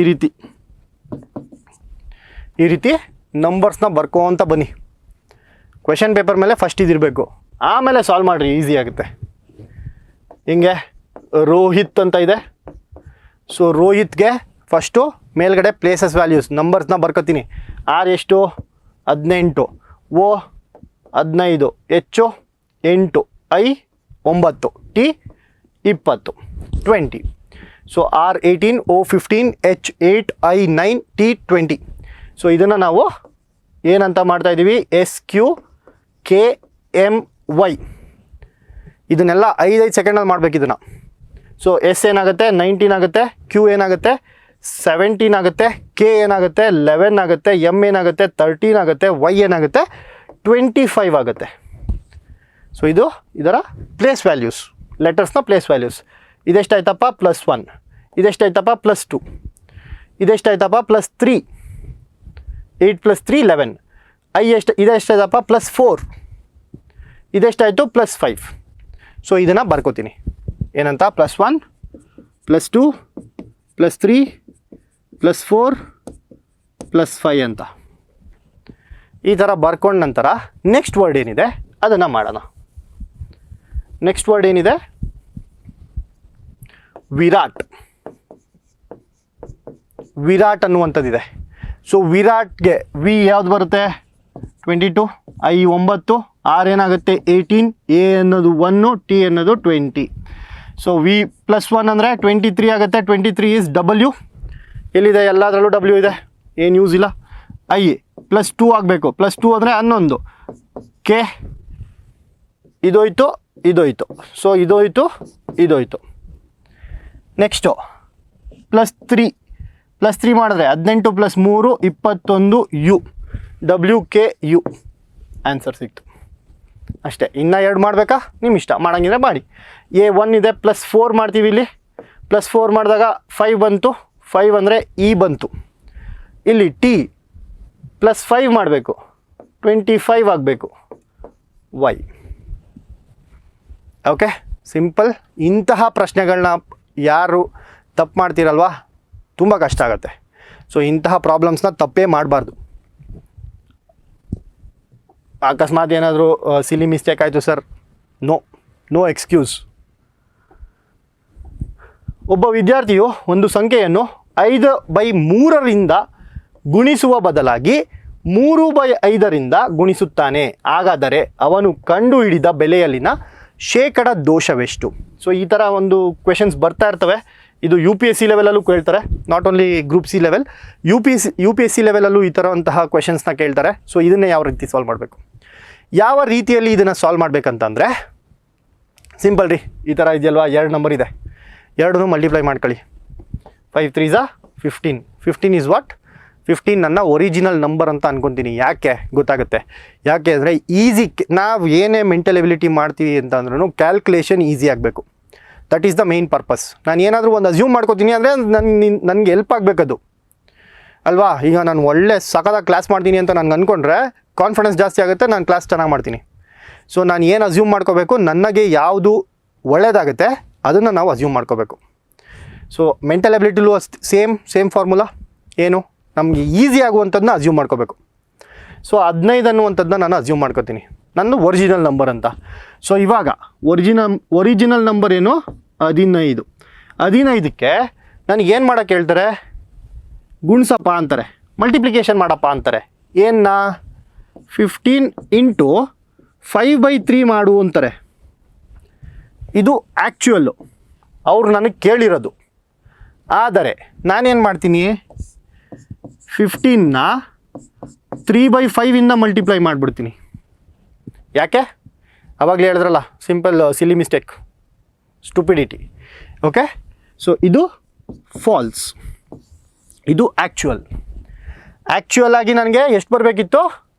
15 × 5/3. ನಾನೇನು ಮಾಡಿದೆ? 15 × 3/5. ಹ್ಯೂಮನ್ ಎರರ್ ಆಯಿತಾ. ಸೊ ಈ ಥರ ಮಾಡಿಬಿಡ್ತೀನಿ. ಸೊ ಇಲ್ಲಿ ನನಗೆ ಆನ್ಸರ್ ಎಷ್ಟು ಬರಬೇಕಿತ್ತು ಆ್ಯಕ್ಚುಯಲ್ ಆಗಿ? ಈ ಥರ ಮಾಡಿದಾಗ ನನಗೆ 3 1 3 5 ಅಂದರೆ 25 ಬರಬೇಕಿತ್ತು. ಆದರೆ ನನಗೆ ಬಂದಿದ್ದೆ ಎಷ್ಟು? 5 1 5 3 3 × 3 9. ನನಗೆ 25 ಬರಬೇಕಿತ್ತು, ಆದರೆ 9 ಬಂತು. ಎಷ್ಟು ದೋಷ ಇದೆ ಅನ್ನೋದಕ್ಕೆ ಸಬ್ಟ್ರ್ಯಾಕ್ಟ್ ಮಾಡ್ತೀವಿ. ಸಬ್ಟ್ರ್ಯಾಕ್ಟ್ ಮಾಡಿದಾಗ ನನಗೆ ಎಷ್ಟು ಆನ್ಸರ್ ಬಂತು? 16 ಬಂತು. 16 ಏನು? ಎರರ್ ನನಗೆ 16 ಬಂತು. ಸೊ ನನಗೆ ಎರರ್ ಕೇಳ್ತಿಲ್ಲ, ಪರ್ಸಂಟೇಜ್ ಕೇಳ್ತಿದ್ದಾರೆ. ಸೊ ಪರ್ಸಂಟೇಜ್ ಕೇಳಿದಾಗ whenever you do percentage ಅಲ್ವಾ, ಯಾವಾಗೆಲ್ಲ ನೀವು ಪರ್ಸಂಟೇಜ್ನ ಮಾಡ್ತೀರಾ, ಇಷ್ಟು ಪರ್ಸಂಟೇಜ್ ಅಂತ ಮಾಡೋದಕ್ಕೆ ನಾವು ಯಾವುದಕ್ಕೆ ಕಂಪೇರ್ ಮಾಡ್ತೀವಲ್ವಾ ಅದನ್ನು ನಾವು ಡಿನಾಮಿನೇಟರಲ್ಲಿ ಇಟ್ಕೋಬೇಕಾಗುತ್ತೆ. ಓಕೆ, 16 ಎರರು ಯಾವುದಕ್ಕೆ ಕಂಪೇರ್ ಮಾಡಿದ್ರೆ? 25ಕ್ಕೆ ಕಂಪೇರ್ ಮಾಡಿದ್ರೆ. ಸೊ ನನಗೆ 25 ಬರಬೇಕಿತ್ತು, 9 ಬಂತು. ನನ್ನ ಎರರ್ 16. ನನ್ನ ಒರಿಜಿನಲ್ ಆನ್ಸರ್ ಎಷ್ಟು ಬರಬೇಕಿತ್ತಲ್ವ ಅದನ್ನು ನಾನು ಡಿನಾಮಿನೇಟರಲ್ಲಿ ಇಟ್ಕೊತೀನಿ. ಆಮೇಲೆ ಪರ್ಸಂಟೇಜ್ಗೆ ಕನ್ವರ್ಟ್ ಮಾಡಬೇಕಂದ್ರೆ × 100 ಮಾಡ್ತೀನಿ. 25 1 25 4. ಸೊ 16 4 ಎಷ್ಟಾಗುತ್ತೆ? 64 will be your answer. Option 4 easy answer ಆಯಿತು, ಈಸಿ ಕ್ವೆಶನ್ ಆಯಿತು. ಸೊ ಏನು ತಲೆ ಕೆಡ್ಸ್ಕೋಬೇಡಿ, ಜಾಸ್ತಿ ಏನು ಕಷ್ಟ ಕೇಳ್ತಾ ಇಲ್ಲ, ಈಸಿಯಾಗೆ ಕೇಳ್ತಾ ಇದ್ದಾರೆ. ಸೊ ಈ ಒಂದು IAS ಬಾಬಾ ಮತ್ತು ಶಾಂತಮಾರ್ಗ ಕೊಲ್ಯಾಬ್ರೇಷನ್ ಏನಿದೆ, ಈ ಒಂದು ಕೊಲ್ಯಾಬ್ರೇಷನಲ್ಲಿ ಒಂದು ಕೋರ್ಸ್ನ ಲಾಂಚ್ ಮಾಡ್ತಾ ಇದ್ದೀವಿ, ಮೆಂಟಲ್ ಎಬಿಲಿಟಿ ಕ್ರ್ಯಾಶ್ ಕೋರ್ಸ್ ಅಂತ. ಸೊ ಇದನ್ನು ಕಂಪ್ಲೀಟಾಗಿ ನಾನೇ ಹ್ಯಾಂಡಲ್ ಮಾಡ್ತಾ ಇರ್ತೀನಿ. ಅಂದರೆ ಭರತ್, ನಾನು ನಿಮಗೆಲ್ಲ ಗೊತ್ತಿರುವಂತೆ ನಾನೇ ನಿಮಗೆ ಇದನ್ನು ಹ್ಯಾಂಡಲ್ ಮಾಡ್ತೀನಿ. And very very very simple ಮೆಥಡಲ್ಲಿ ನಿಮಗೆ ಯಾವ ರೀತಿ ಪ್ರಾಬ್ಲಮ್ಸ್ನ ಸಾಲ್ವ್ ಮಾಡಬೇಕು ಅಂತ ಹೇಳ್ಕೊಡ್ತೀನಿ. ಓಕೆ, ಸೊ ನೆಕ್ಸ್ಟ್ ಕ್ವೆಶನ್ನ ಸಾಲ್ವ್ ಮಾಡೋಣ. ಈಗ ನೆಕ್ಸ್ಟ್ ಕ್ವೆಶನ್ ಇಸ್ ಎ ಮತ್ತು ಬಿ 2 ನಂಬರ್ ಕೊಟ್ಟಿದ್ದಾರೆ. ಯಾವೆರಡು? ಎ ಮತ್ತು ಬಿ. ಇದು ಯಾವ ನಂಬರ್ ಅಂದರೆ ಎ ಮತ್ತು ಬಿಯು ಪಿ ಮತ್ತು P+1 ಮಾದರಿಯಲ್ಲಿರುವ ಎರಡು ಅವಿಭಾಜ್ಯ ಸಂಖ್ಯೆಗಳು. ಅವಿಭಾಜ್ಯ ಸಂಖ್ಯೆಗಳು ಅಂದರೆ ಏನಪ್ಪ? Prime numbers. ಪ್ರೈಮ್ ನಂಬರ್ಸ್ ಅಂದರೆ ಏನು? ಅವಿಭಾಜ್ಯ ಸಂಖ್ಯೆಗಳು ಅಂದರೆ ಏನು? ತನ್ನಿಂದ ಹೊರತುಪಡಿಸಿ ಬರೀ ಒಂದರಿಂದ ಮಾತ್ರ ಭಾಗ ಆಗುವಂತಹ ಪದಗಳಿಗೆ. ಡಿವೈಡ್ ಯಾವುದರಿಂದನೂ ಆಗಲ್ಲ, ಅದು ಒಂದರಿಂದ ಆಗುತ್ತೆ ಮತ್ತು ಅದೇ ನಂಬರಿಂದ ಆಗುತ್ತೆ. ಎಕ್ಸಾಂಪಲ್ ಕೊಡಬೇಕಂದ್ರೆ 3 ಅಂದ್ಕೊಳ್ಳೋಣ. 3 ಯಾವುದರಿಂದ ಡಿವೈಡ್ ಆಗುತ್ತೆ? 3 1ರಿಂದ ಡಿವೈಡ್ ಆಗುತ್ತೆ, ಬಿಟ್ಟರೆ 3ರಿಂದ ಡಿವೈಡ್ ಆಗುತ್ತೆ. ಇನ್ನೊಂದು ಎಕ್ಸಾಂಪಲ್ 17 ತೊಗೊಳ್ಳಿ. 17 ಯಾವುದರಿಂದನೂ ಡಿವೈಡ್ ಆಗಲ್ಲ, 1ರಿಂದ ಡಿವೈಡ್ ಆಗುತ್ತೆ. 17/1 is always 17, 17/17 is always 1. So 1 ಮತ್ತು 17. ಸೊ ಅವಿಭಾಜ್ಯ ಸಂಖ್ಯೆ ಅಂದ್ರೇನು? ಯಾವ ಸಂಖ್ಯೆಗಳು ಒಂದರಿಂದ ಮತ್ತು ತನ್ನಿಂದ ಮಾತ್ರ ಭಾಗ ಆಗುತ್ತೆ, ಇದನ್ನು ನಾವು ಅವಿಭಾಜ್ಯ ಸಂಖ್ಯೆ ಅಂತೀವಿ. ಓಕೆ, ಯಾವ ಅವಿಭಾಜ್ಯ ಸಂಖ್ಯೆಗಳು ನೋಡೋಣ. ಅವಿಭಾಜ್ಯ ಸಂಖ್ಯೆಗಳು ಎಷ್ಟಿದ್ದಾವೆ? ಸುಮಾರಿದ್ದಾವೆ. ನಂಬರ್ಸ್ ಇರೋ ಗಂಟ ಅವಿಭಾಜ್ಯ ಸಂಖ್ಯೆಗಳು ಬರ್ತವೆ. ಸೊ ನಮಗೆ ಬೇಕಾಗಿರೋದು ಸ್ವಲ್ಪ ಬರ್ಕೊಳ್ಳೋಣ. 2 ಈಸ್ ಪ್ರೈಮ್ ನಂಬರ್. 3, 5, 7, 11, 13, 17, 19, 23, ಹಾಗೆ 29, ಹಾಗೆ 31. ಹಿಂಗೆ ಹೋಗ್ತಾ ಇರುತ್ತೆ. ಓಕೆ, ಸೊ ಇಲ್ಲಿ ನಾವು ಅಬ್ಸರ್ವ್ ಮಾಡಬೇಕಾಗಿರೋದೇನು? ಎ ಮತ್ತು ಬಿ ಅವಿಭಾಜ್ಯ ಸಂಖ್ಯೆ ಅಂತ ಕೊಟ್ಟಿದ್ದಾರೆ. ಯಾವ ಮಾದರಿಯಲ್ಲಿರುವಂತಹ ಅವಿಭಾಜ್ಯ ಸಂಖ್ಯೆ? ಈ ಮಾದರಿಯಲ್ಲಿ ಅಂದರೆ ಒಂದು ಪಿ ಆಗಿರಬೇಕು, ಇನ್ನೊಂದು P+1 ಆಗಿರಬೇಕು. ಸೊ ಇಲ್ಲೇ ಅಬ್ಸರ್ವ್ ಮಾಡಿ ಯಾವ ನಂಬರ್ಸ್ ಆ ಥರ ಇದ್ದಾವೆ. 2ನ ನಾವು ಪಿ ಅಂದ್ಕೊಂಡ್ರೆ 3 ಏನಾಗುತ್ತೆ? P+1 ಆಗುತ್ತೆ. ಬಟ್ ಇದು P+2 ಆಯಿತು, 2 + 3 ಆಯಿತು, 3 + 2 ಆಯಿತು 5ಗೆ, 5 + 2 ಆಯಿತು ಇದು 7, 7 + 4 ಈಸ್ 11, 11 + 2 ಈಸ್ 13. ಸೊ P+1 ಮಾದರಿಯಲ್ಲಿ ಯಾವುದೂ ಬರ್ತಿರೋದು ಒಂದೇ ನಂಬರ್, 2 ಮತ್ತು 3. ಸೊ 2 ಮತ್ತು 3 ನಮಗೆ ಕೊಟ್ಟಿರುವಂತಹ ನಂಬರ್ಸ್. ಸೊ ಇದನ್ನು ನಾನು ಏನು ಮಾಡಬೇಕು? ಎ ಏನು 2, ಬಿ ಏನು 3. ಸೊ ಇದು ನನ್ನ ಅಬ್ಸರ್ವೇಷನ್. ಯಾವ ರೀತಿಯ ಅಬ್ಸರ್ವೇಷನ್? ಯಾವಾಗ ನೀವು ನಂಬರ್ಸ್ ಜೊತೆ ಆಟ ಆಡ್ತೀರಲ್ವಾ, ಆವಾಗ ನಿಮಗೆ ಇದೆಲ್ಲ ಈಸಿ ಆಗುತ್ತೆ. So you should play with numbers ಜೊತೆ ಆಟ ಆಡ್ಬೇಕು ನೀವು.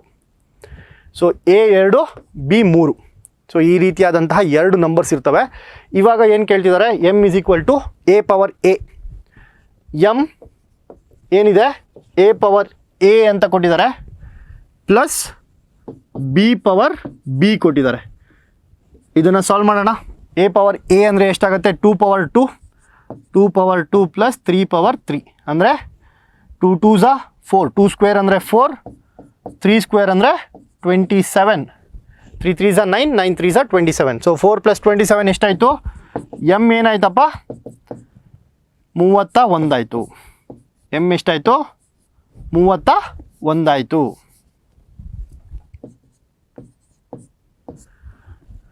ನೆಕ್ಸ್ಟು ಎನ್ಗೆ ಸಾಲ್ವ್ ಮಾಡೋಣ. ಎನ್ ಏನಂತ ಕೊಟ್ಟಿದ್ದಾರೆ? A⁴B plus B⁴A, A⁴B plus B⁴A ಅಂದರೆ ಎ ಎಷ್ಟು ನಮಗೆ? A2, 2/3 plus 3/2. 2/3 ಅಂದರೆ ಎಷ್ಟಾಗುತ್ತೆ? 2 2s 4, 4 2s 8 ಅಂದರೆ 8 ಪ್ಲಸ್ 3 3s 9. ಎಷ್ಟಾಯಿತು? ಎನ್ ಎಷ್ಟಾಯಿತು? 17 ಆಯಿತು. ಸೊ ಎಮ್ ನನಗೆ 31 ಆಯಿತು, ಎನ್ ನನಗೆ 17 ಆಯಿತು. ಇವಾಗ ಸಾಲ್ವ್ ಮಾಡೋಣ ಕ್ವೆಶನ್ನ. ಏನು ಕೇಳಿದ್ದಾರೆ ಕ್ವೆಶನ್ ನೋಡಿ, ಆಪ್ಷನ್ಸ್ ನೋಡಿ. ಎಮ್ ಮತ್ತು ಎನ್ 2 ಸಂಯುಕ್ತ ಸಂಖ್ಯೆಗಳು. ಸಂಯುಕ್ತ ಸಂಖ್ಯೆಗಳಂದರೆ ಏನು? ಭಾಗವಾಗುವಂತಹ numbers. More number of factors, 2ಕ್ಕಿಂತ ಜಾಸ್ತಿ ನಂಬರ್ ಆಫ್ ಫ್ಯಾಕ್ಟರ್ಸ್ ಇದ್ದರೆ ಅದನ್ನು ಕಾಂಪೋಸಿಟ್ ನಂಬರ್ಸ್ ಅಂತೀವಿ ಅಥವಾ ಸಂಯುಕ್ತ ಸಂಖ್ಯೆಗಳಂತೀವಿ. ಸೊ ಇವೆಲ್ಲ ತಲೆ ಕೆಡಿಸ್ಕೋಬೇಡಿ. ಸಂಯುಕ್ತ ಸಂಖ್ಯೆಗಳಂದ್ರೆ ಏನು? ಬೇರೆ ನಂಬರ್ಸಿಂದನೂ ಡಿವೈಡ್ ಆಗಬೇಕಪ್ಪ. 4 ಅಂದರೆ ಬರೀ 2 ಮತ್ತು 1, ಬರೀ 4 ಮತ್ತು 1ರಿಂದ ಮಾತ್ರ ಅಲ್ಲ, 2ರಿಂದನೂ ಡಿವೈಡ್ ಆಗುತ್ತೆ. ಸೊ ಹೆಚ್ಚು ನಂಬರ್ಗಳಿಂದ ಡಿವೈಡ್ ಆಗಬೇಕು. 2ಕ್ಕಿಂತ ಹೆಚ್ಚು ನಂಬರ್ಗಿಂತ ಡಿವೈಡ್ ಆದರೆ ಅದನ್ನು ಸಂಯುಕ್ತ ಸಂಖ್ಯೆಗಳು ಅಂತೀವಿ. ಓಕೆ, ಸೊ ಎಮ್ ಮತ್ತು ಎನ್ 2 ಸಂಯುಕ್ತ ಸಂಖ್ಯೆಗಳು. 17 ಮತ್ತು 31 ನಮ್ಗೆ ಸಿಕ್ಕಿರೋದು ಎಲ್ಲಿದೆ? ಇಲ್ಲಿದೆ, 17 ಮತ್ತು 31. ಸೊ ಎಮ್ 31, 17, ಎನ್ 17 ಸಂಯುಕ್ತ ಸಂಖ್ಯೆನಾ?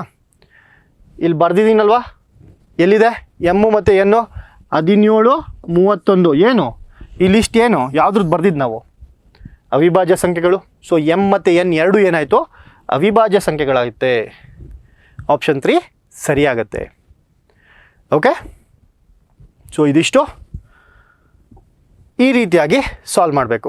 ಸೊ ಇದೊಂದು ಸ್ವಲ್ಪ ಕಾಂಪ್ಲೆಕ್ಸ್ ಇತ್ತು, ಬಟ್ ಪ್ರೈಮ್ ನಂಬರ್ಸ್ನ ನೀವು ನೋಡ್ತಿದ್ರೆ one of the main important HYT topic is prime numbers, ತಿಳ್ಕೊಳ್ಳಿ ಆಯಿತಾ. ಸೊ ಇವಾಗ ನಾನು ಏನು ಹೇಳಿದೆ ಅಲ್ವಾ, ಶಾಂತಮಾರ್ಗ ಮತ್ತು IAS ಬಾಬಾ ಎರಡು ಕೊಲಾಬ್ರೇಟ್ ಮಾಡಿ ಒಂದು ಮೆಂಟಲ್ ಎಬಿಲಿಟಿ ಕೋರ್ಸ್ನ ತೊಗೊಬರ್ತಾ ಇದ್ದೀವಿ, ಅದನ್ನು ನಾನೇ ಹ್ಯಾಂಡಲ್ ಮಾಡ್ತೀನಿ ಅಂತ. ಸೊ ನನ್ನ ಒಂದು ಮಾಡ್ಯೂಲ್ಸ್ ಯಾವ ಥರ ಇರುತ್ತೆ ಅಂದರೆ HYTs ಸರ್, ಪರ್ಸಂಟೇಜ್ ನಾನು ಹೇಳ್ಕೊಡ್ತಾ ಇದ್ದೀನಿ ಅಂದರೆ PYQಸಲ್ಲಿ ಯಾವ್ಯಾವ ಕ್ವಶನ್ ಬಂದಿರುತ್ತೆ, ಯಾವ ಟೈಪ್ ಆಫ್ ಪರ್ಸಂಟೇಜ್ ಪ್ರಾಬ್ಲಮ್ ಮಾಡ್ತೀರಾ ಅದರಲ್ಲಿ ನಿಮ್ಗೆ ಮಾರ್ಕ್ಸ್ ಬರುತ್ತೆ, ಅಂತಹ ಪ್ರಾಬ್ಲಮ್ಸ್ನ ಮಾಡಿಸ್ಬೇಕು. ಓಕೆ, ಸೊ ಪರ್ಸಂಟೇಜು 10ನೇ ಕ್ಲಾಸ್ ಹುಡುಗರಿಗೂ ಹೇಳ್ಕೊಡ್ತಾರೆ, ಬಟ್ ಕಾಂಪಿಟೇಟಿವ್ ಎಕ್ಸಾಮಲ್ಲಿ ಪರ್ಸಂಟೇಜ್ನ ನೀವು ಓದಿದ್ರೆ ನಿಮ್ಗೆ ಮಿನಿಮಮ್ 4ರಿಂದ 6 ಮಾರ್ಕ್ಸ್ ಬರಬೇಕು, ಆ ರೀತಿಯಾಗಿ ಓದಬೇಕು. ಓಕೆ, ಯಾಕೆ? ಬಿಕಾಸ್ ಪರ್ಸಂಟೇಜ್ಗೆ ನೀವು ಟೈಮ್ ಹಾಕ್ತಿದ್ದೀರಾ, ಆ ಟೈಮಿಂದ ಏನಾದರೂ ಯೂಸ್ ಆಗಬೇಕಲ್ವಾ. ಸೊ ಆ ಥರ ಯೂಸ್ ಆಗಬೇಕು, ಇದನ್ನು ನಾವು HYTs ಅಂತೀವಿ, ಹೈ ಈಲ್ಡಿಂಗ್ ಟಾಪಿಕ್ಸ್. ಸೊ ನಾನೇನಾದರೂ ಒನ್ ಅವರ್ ನಾನು ಪರ್ಸಂಟೇಜ್ಗೆ ಮಾಡ್ತಾಯಿದ್ದೀನಿ ಅಂದರೆ ಅಟ್ಲೀಸ್ಟ್ ನನಗೆ 2 ಮಾರ್ಕ್ಸ್ ಬರಬೇಕು, ಅಟ್ಲೀಸ್ಟ್ ಮಿನಿಮಮ್ ನನಗೆ 2 ಮಾರ್ಕ್ಸ್ ಬರಬೇಕು, ಇಲ್ಲಾಂದರೆ ನಾನು 1 ಅವರ್ ಯಾಕ್ರಿ ಓದಲಿ ಅಲ್ವಾ. ಸೊ ಹಂಗೆ HYTsನ ಮೂಲಕ ಮಾಡ್ಯೂಲ್ಸ್ನ ಡಿಸೈನ್ ಮಾಡಿ I will take the mental ability class. So ಇನ್ನೊಂದು ಕ್ವೆಶನ್ ಮಾಡೋಣ ಇವತ್ತು. ಇನ್ನೊಂದು ಕ್ವೆಶನ್ ಯಾವುದು? 5 ವರ್ಷಗಳ ಹಿಂದೆ ಅರುಣಾ, ರಾಯ್, ಡೇವಿಡ್ ಮತ್ತು ಸಲ್ಮಾನ್. ಅರುಣಾ, ರಾಯ್, ಡೇವಿಡ್ ಮತ್ತು ಸಲ್ಮಾನ್ ಅವರ ಸರಾಸರಿ ವಯಸ್ಸು 45 ವರ್ಷಗಳಾಗಿತ್ತು. ಏನು ಹೇಳ್ತಿದ್ದಾರೆ? 5 ವರ್ಷದ ಹಿಂದೆ ಅರುಣಾ ಇದ್ದ, ರಾಯ್ ಇದ್ದರು, ಡೇವಿಡ್ ಇದ್ದರು ಮತ್ತು ಸಲ್ಮಾನ್ ಇದ್ದರು. ಇವರ ಒಟ್ಟು ಸರಾಸರಿ ಎಷ್ಟಾಗುತ್ತೆ? 45 ವರ್ಷ ಆಗಿರುತ್ತೆ. ಸೊ ಸರಾಸರಿ ಆ್ಯಾವ್ರೇಜ್ ಕಾನ್ಸೆಪ್ಟ್ ಮಾಡಬೇಕಾದ್ರೆ ಆ್ಯಾವ್ರೇಜ್ನ ಹೆಂಗೆ ಕಂಡುಹಿಡಿಯೋದು ಅಂತ ಹೇಳಿದೆ, ಇದರ ಮೊತ್ತ ಟೋಟಲ್ ಎಷ್ಟಾಗುತ್ತೆ? A+R+D+S, Aruna plus Roy plus David plus Salman. ಇವರಿಗೆ ಎಷ್ಟು ಜನ ಇದ್ದೀವಿ? 4 ಜನ ಇದ್ದಾರೆ. ಸೊ ಡಿವೈಡೆಡ್ ಬೈ 4 ಅಂತ ಮಾಡಿದಾಗ ನನಗೆ ಆ್ಯಾವ್ರೇಜ್ ಎಷ್ಟು ಬರುತ್ತೆ? 45 ವರ್ಷಗಳು ಬರುತ್ತೆ. ಇದು ಯಾವಾಗ? 5 ವರ್ಷಗಳ ಹಿಂದೆ. ಸೊ 5 ವರ್ಷಗಳ ಹಿಂದೆ ಇವರ ಟೋಟಲ್ ಏನಾಗಿರುತ್ತೆ? ಸೊ ಇವರ ಟೋಟಲ್ ಏನಾಗಿರುತ್ತೆ ಅಂದರೆ ಇದನ್ನು ಈ ಕಡೆ ಕಳಿಸಿ. ಈ ಕಡೆ ಕಳಿಸಿದಾಗ A+R+D+S ಇಸ್ ಈಕ್ವಲ್ ಟು 180 ಆಗುತ್ತೆ. 45 4 180. ಟೈಮೇ ವೇಸ್ಟ್ ಮಾಡಬಾರ್ದು. 45 2 ಪಟ್ಟೆಷ್ಟು? 90. 90ಕ್ಕೆ 2 ಪಟ್ಟೆಷ್ಟು? 180. ಸೊ 4 ಪಟ್ಟು ಅಂದರೆ 2 ಪಟ್ಟು 2 ಪಟ್ಟು. ಸೊ 45 × 2 × 2. 45 × 2 90. 90 2 180.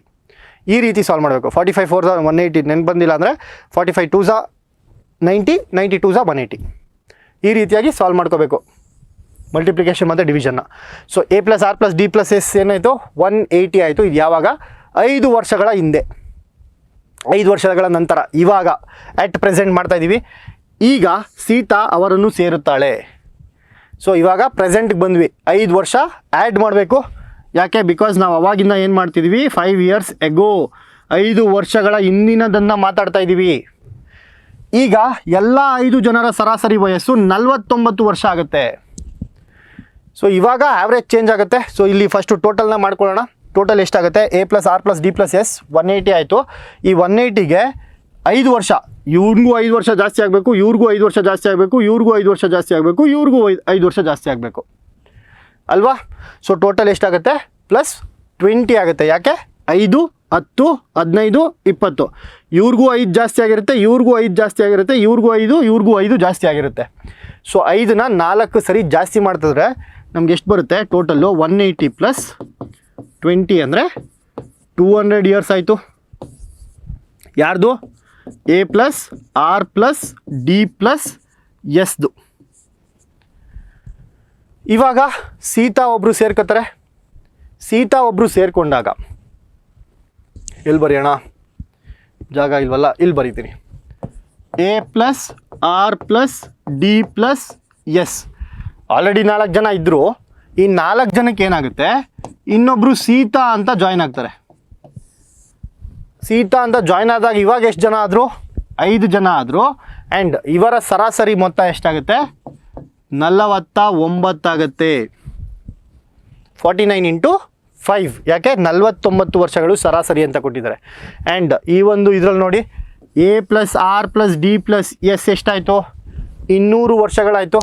ಸೊ ನಾನು ಸ್ಟ್ರೇಟ್ ಅವೇ ಇಲ್ಲೇನು A plus R plus D plus C S ಅಂತ ಏನಿದೆ ಇದನ್ನು ಡೈರೆಕ್ಟಾಗಿ 200 ಅಂತ ಬರ್ಕೋತೀನಿ. ಸೊ ಇದೆಲ್ಲ ಬರೆಯೋ ಬದಲು ನಾನು 200 ಅಂತ ಬರ್ಕೋತೀನಿ. ಯಾಕೆ A plus R plus D plus S ನನಗೆ ಎಷ್ಟು ಅಂತ ಗೊತ್ತು, 200 ಅಂತ ಗೊತ್ತು. Plus Sita divided by 5 is equal to 49 ಅಂತ ಬಂತು ಅಲ್ವಾ. ಸೊ 49 ಅಂತ ಬಂದಮೇಲೆ ಇದೇನಾಗುತ್ತೆ, ಇದನ್ನು ಸಾಲ್ವ್ ಮಾಡಿದಾಗ ಇದನ್ನು ಯಾವ ರೀತಿಯಲ್ಲಿ ಸಾಲ್ವ್ ಮಾಡಬೇಕು, 5 ಇಂಟು 49, 49 5 ಹೆಂಗೆ ಮಾಡ್ತೀರಾ, 49 ಇಂಟು 10 ಮಾಡಿ ಡಿವೈಡೆಡ್ ಬೈ 2 ಮಾಡ್ಕೊಳ್ಳಿ, ಈಸಿ. 49 ಇಂಟು 5 ಮಾಡೋದಕ್ಕಿಂತ 49 ಇಂಟು 10 490, 490 ಡಿವೈಡೆಡ್ ಬೈ 2 ಎಷ್ಟಾಗುತ್ತೆ, 245. 245 ಆಗುತ್ತೆ.